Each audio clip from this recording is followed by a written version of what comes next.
Hi everyone, welcome back to another video from Webtech Tutorial.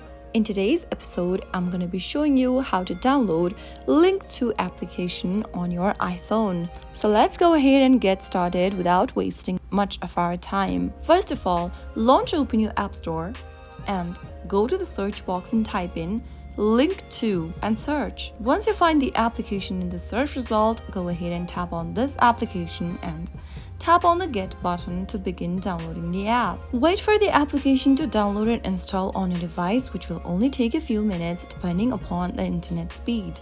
Linqto is a platform that facilitates access to private company investments and allows accredited investors to participate in various investment opportunities. Once the application is downloaded on your device, you will be able to use it anytime you want. So that's how you can easily download the Linqto application for your iPhone.